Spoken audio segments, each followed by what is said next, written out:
All right, we have some major announcements, some big news out of Google. They've released some new image generators, a bunch of new tools. There's a whole bunch happening with Google and AI. So today we're going to break it all down. But I want to kick this over to Connor first because I know you've been testing it out and you have a controversial take on the Google image generator. What are you seeing here? Jaden,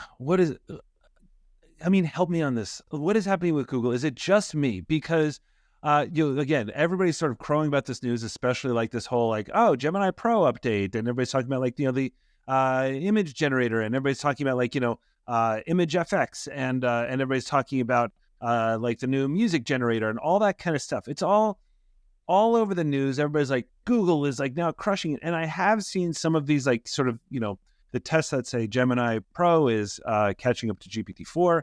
I mean, again, good, great. GPT-4 came out 15 years ago. But here's the other thing about it, Jaden, right? I got on there and I'm like, you know what? Let me just kind of test these things out again. So first thing I did was the image generator, in fairness, when I first saw it, I'm like, actually, this is pretty good because I haven't used DALL-E in, 2 or 3 weeks. I just haven't had, I've been using Midjourney and things like that. So I went over. So I was really impressed with the Google image generator in terms of it came back immediately with a kind of a photorealistic person. And I was asking it to kind of create a sign saying this, right? That's the big test, right, Jaden? Can it spell or not? It did. Yeah. It did a good job. But then I'm like, wait a minute, let me benchmark this. Went over to DALL-E and DALL-E's there too. I'm like, okay, so it's not that impressive. Great that Google Bard now finally has an image generator in their thing, which everybody, my gosh, Bing has had this for months they've had this, and I mean, obviously ChatGPT has had it for a long time. So the fact that it's just coming out, cannot get that impressed with it. And then the music stuff, I'd love to hear your take on all that, on how music stuff works. I hadn't really used music stuff very much. So I tried it, it was actually pretty good, but again, benchmarking a little bit, kind of sounds like everything else. I'm not a huge music guy, so I couldn't really tell, but Jaden, the stuff about Gemini Pro and everything like that. So I started asking it some standard kind of benchmark questions that I usually ask. Yeah. Give me the top news in AI that's come out recently. And sometimes I say the top juicy news. Okay. Tell me where I'm going wrong on this, Jaden. If you've used this or what you're experiencing it, half the time Bard comes back and says, I don't know, I'm not connected to the internet. I can give you stuff up to January 2023, right? And then sometimes, but then I'll be like, okay, well, what's the weather in New York right now? And it'll give me that. I'm like, why did you give me that? It's because that was critical information that you needed to know right now. I'm like, how do you define critical? And it's well, if it's really important to the query, I'm like, okay, so weather is, but said, can you tell me why you didn't give me AI news? It's well, because we were to violate our terms. I was like, is that because I said juicy? It's maybe. I'm like, well, what if I take out this? It's okay, try that. So I tried it and it gave me still yeah, sure. Here's what's coming out. The first llama, stuff that came out, again, a year ago. Jaden, I not only can I not get it working, this is anecdotal, but it's an anecdotal show, and then I'll shut up, I promise. But when I test drive Bard, the answers are just not good. And so when I saw this announcement, I'm like, finally, I would love to use Bard. But if it's not going to be connected to the internet, what are we doing? Yep. Yeah, 100%. So, I know you say anecdotal. I think your experience is really good to give context to what I want to go into, which is that the stock market 100% agrees with you. This isn't just Connor's opinion that Google is floundering here. Google's stock over the last 5 days, but really this happened after kind of these big AI announcements. Usually you want to see here's what's happened. When you have a bubble or a hype, whatever you want to call it, which we have with AI right now, people try to capitalize this and they think oh my gosh, we're going to pump up our stock or whatever by releasing these new features.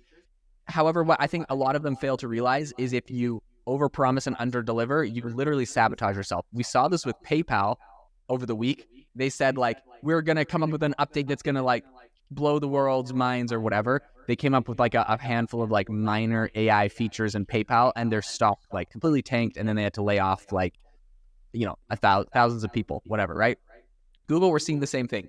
They come up with this big update, everyone's really excited, then they have the same experience as you where you test it out, and there's these issues with it. Google stock is down 7.5%.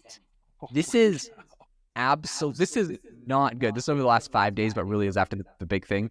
This is not good. When you have $1 trillion company that's down 7.5%, that is really bad. And so you're like, okay, well, maybe it's just bad on the markets. Like, let's talk about some like, competitors. Okay, well, Amazon, who, is maybe not as in the focus for AI, is up 7.5%. So like Amazon's absolutely ripping. We have we have, of course, Microsoft, who a lot of people are talking about, is being the one that's really winning here because they've tied themselves to OpenAI. Microsoft in the last 5 days is up 1.6%. So like they're cruising. They're not suffering from all of this. And then if you want to talk about companies like Meta, and I know we've already discussed this, it's not 100% related, because Meta, they just cut a bunch of staff, and so their shares are doing well and stuff. But like Meta, I do feel like a lot of their value preservation of their stock is because they're so on the cutting edge and the forefront of AI. Everyone's talking about them, even though they're not the big consumer app. They're like one of the top 3 best AI models that exist, which means that they can attract the best talent. Their company is like in a very, very, and they're like all open source about it, which people think is really cool, gives them a lot of goodwill. Meta is in a very, very positive spot because of what they're doing, in my opinion, due to AI. Like, this is really what's making them a sexy company. They are up 21% in the last 5 days. Again, when you have these massive, $100 billion, $1 trillion companies, and you're seeing a swing like 21%, that is unheard of. Like, that is insane. And then you see a company like Google, you never want to see Google dropping 7.5%. That does not look good. And I think all of this to say the stock market agrees that Google seems to be floundering right now. Microsoft is seeing a steady growth. I mean, they're a massive company. 1.5% growth over the last couple days for Microsoft. Like, Huge. that's fantastic. But 7.5% drop, not looking good for Google. I can't get my head around it. And I mean, like, listen, Jaden, you and I have been saying this for a year, right? It's like, okay, but just watch out, because here comes Google. Here comes Google. When are they coming? Again, I will never bet against Google. Never. But honestly, like, look, I'm like reading, like you and I, the way you keep up with news is, right, we do it the same way. Like, it's the information, it's TechCrunch, it's The Verge, all these kinds of things, right? And then you kind of see these things in newsletters. Quick plug, I have a new newsletter, AI Mindset newsletter. Everybody sign up at connorbrandon.com. But anyway, like on these newsletters, everybody's screaming about Google, right? And so I'm clicking on the links, Jade, and the links for how Gemini Pros, they're all going back to December 6th or whatever, right? I mean, this is not news. It's like announcing when Google announced Gemini Pro. We are now in February. Like, the fact that like nobody can show what Google's Gemini Pro is doing now is crazy. Meanwhile, Meta, to contrast that in the way that you're contrasting, which I love.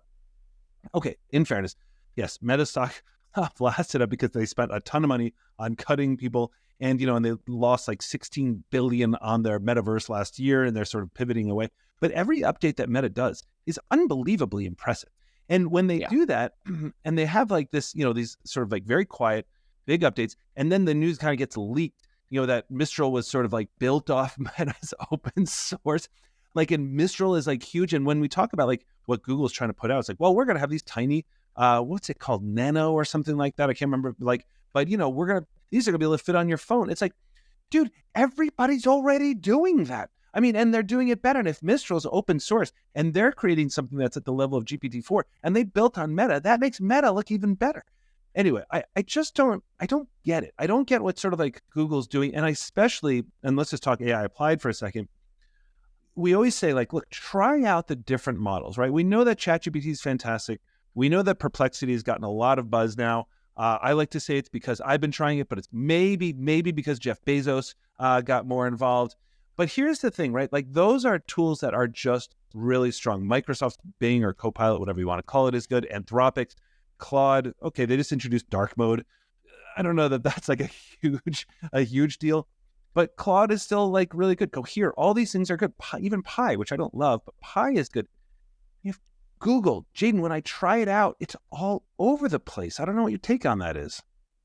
Yeah, I think the reason why Google's suffering right now is it's this massive company that should have the talent, it should have the resources, and they're delivering a product, but it's like, it really does not look good when a smaller startup like OpenAI is out competing them. And then you're like, well, maybe it's just they have lightning in a bottle. OpenAI has got this like magic touch. It's like, yeah, but like Meta's a big company and Meta's crushing it. Like, their models are, their models are doing great and they're all over the place. And like, yeah, like you said, Mistral is training with them and stuff. So I think Google 100% should be capable. Google should be able to get the talent. They should have the resource. They should have the funding to make really incredible products. And it doesn't look good when they're struggling to keep up. They're not even like usually when you see these big tech advancements, it's like there's a front runner company, they'll get jump started. Like Google should be able to pass them and like release something a little bit better, and then OpenAI should be able to release something a little bit better. And like you should see a little bit of this back and forth. And if nothing else, it should be like once a year Google can leapfrog them for a little bit, which they tried to do with their Gemini release. They tried to say, oh, we're a little bit better than GPT-4 on like a couple things, but their data was like so flawed, so cherry picked. Everyone tore it apart and said, no, Google, like you literally aren't better than GPT-4. And that is that's essentially the problem. It's a really, really bad look when they can't even catch up to GPT-4, which was released a year ago. We're about to get, I don't know when, but GPT-5 is coming. I'd put money down. It's coming this year. We're already in February, and it's not looking good for Google. When that drops, Google could be long toast. And that's the thing, right? So like we're always going to have Google Workspace. They make phenomenal products, but in the AI space, I'll keep saying it. I won't bet against Google. But, even with, was it Lumiere, like their new sort of like Runway Pika competitor, right? Like, I mean, this is something that people were really buzzing about, that is sort of like, people are like, and I wrote about this in the AI Mindset newsletter, which is, hey, listen, this thing is supposed to be transformational. It's supposed to sort of put together, a video in a different way. So it's not like image. It's, and I don't know the tech behind it, but so it's supposed to look better than Runway, and people are doing side by side with Runway and Pika, and they're like, oh my gosh, Google Lumiere is so much better. But Jaden, there's no way to demo it. You can't test it because it's like Google's own little demos, and you can do anything in that. They could have tested 100,000 ones and picked out the best ones. I just no longer trust Google demos. And I just can't believe I'm saying that. Again, as a huge Google user, it's just weird. So even in that product, they announce it. This is what irritates me, because OpenAI, Meta, Mistral, like all these other places are just drop things. They don't even announce them. They just drop it. Everybody's like, whoa, Google is like, check out Lumiere. And it's not available. It's just like something that they've done behind the scenes. I don't know if you've sort of seen anything like that. Yeah, that's definitely very frustrating. I do have a question for you. Have you actually tried any of the Meta Llama models? No, I haven't. I'm dying to do it. I don't know if you can do it in Perplexity. I don't think Perplexity has it. Perplexity has Mistrals, I think, but I don't think they have Llamas. I mean, I know you can, like there's sandboxes where you can try it, but I haven't. Have you? No, like that's the other thing. I'll sit here and talk about how Meta's so great all the time, but like, to be honest, I haven't actually used them. I know like you can get the open source and you can run it, but like for like the average person, the average no code person, I don't think it's very accessible. So I wonder if Meta's getting a little bit of grace because they're making it a little harder to test and use. So whereas Google will release it for everyone to use, and then you can see the big things. Now, the one thing that I will say is that Meta, with their current strategy, people are going to give them a lot of leeway because they're like, well, it's open source. Like anyone can use it. We're giving it for free, where Google's like, we're a product, closed source. This is us. And then they release it and you test it and it's not that good. And you're like, well, if that's like, if you are just the exact same as OpenAI, but worse, I'm just gonna go with OpenAI. Whereas with Meta, I'm like, well, they're open source. So like, you're giving it away for free. That's cool. I'll give them some leeway. But Google's not getting any of that goodwill. So maybe there's a little bit of that in there. So before I talk up Meta too much, I will, put in that. No, but Jaden, you've mentioned this before, and I really like your point on this, which is like, goodwill with developers goes a really long way, because the people who test these things and drive these things, and where we all learn about it is on Twitter, the things that go viral, those tend to be developers. Do you know what I mean? Like, and so they can sort of like pick out the demo that they want to use. And so you're right. I have heard that Llama is pretty good. Again, if Mistral is building on that, that's pretty good. I have seen, I think it's Ethan Malik has tested. I really trust his perspective on that kind of stuff. But, and I get that with Google. Google's out there, but like, so is like Pi, and so is Claude, and so is Coca. Right. Like, everybody else is out there too, and I just don't get it. Like, Google doesn't seem to have a good take on this. I mean, even Bing at least has a personality. Like, I just don't know. I'm having a hard time figuring out when to use Bard these days, because it's just so unpredictable. And it just, even like in the AI generated space, when you do Google search, I don't know if you saw this the other day. You do a Google search and it gives you like the AI generated thing. If you have that right at the top, it doesn't even pull to the top Google results. And Google's big sort of, their best IP in a way is like their search engines way of ranking things, right? And so if they're not even going to incorporate that, I just did this big thing at a big conference talking about SEO and how that's all going to work kind of going forward, which is a fascinating conversation, I think. But even with that, like if Google is kind of like almost pulling it at random and not even using their top search results, I don't even know what are they even like leveraging in terms of their own value? I just don't get it. They have everybody's eyeballs. Use them better. Yeah, okay. One other thing I want to bring up here, because you brought it up first, is the SEO aspect of it. And again, anecdotally, I don't know any long-term studies on this. I and my wife have both been noticing we'll be searching for things recently, and some of the top results on Google, I'll click on it, and it's one of these like AI generated like articles. Now, I'm not even mad at like the person, and they're like kind of low quality. They don't really give you the response. I'm not even mad at the person that does it, because as everyone knows that listens to this, I've experimented with these same tools. I've built them myself as well. My like thesis on this isn't just to create like unlimited spam in Google to like drown the results, but like what I literally do is we'll create a ton of articles. Whenever ones are ranking, I'll go get a person to go make these like incredible pieces of content. But with all algorithms, it's really hard to know what you're going to create that's going to rank. And so if I spent like $300 to get someone to make a web page about some topic that was really amazing and it never ranks, it just kind of would suck, especially when you're on a tight budget. So then an obvious strategy is when AI can do this and use a tool that can generate an article for like 3 cents, you create 100,000 of these things, then whatever ones are ranking, then you go spend the $200 or $300 to make this a high quality piece of content. I know some people won't like that strategy, but like it's the economically viable strategy for businesses that are bootstrapped and don't have a lot of money. So sorry, that's just what the world's going to happen. Anyways, my point being is recently I've been on Google a ton, and I'm like one of the results with that, and I'm like, they got me, right? Or whatever. Backspace, and I go find like a result that seems like it was actually created one of the $200 or $300 results, right? But I think Google is in trouble on multiple fronts. If they can't get this AI right, their search results are very quickly getting drowned out with like hundreds of thousands and billions of these AI generated pieces of content. So it feels like the quality of their regular search is diminishing and they're not catching up on the AI.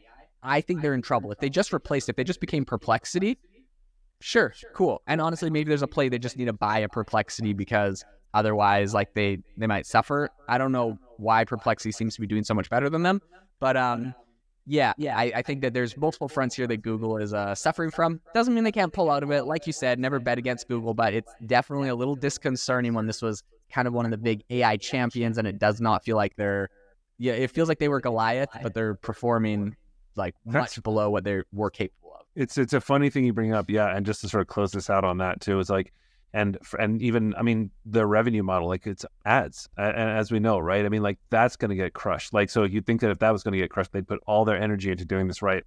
I'm sure they are. I don't know. I'm confused. This is all for another day, I guess. All right. Well, thank you so much to everyone that tuned into the podcast today.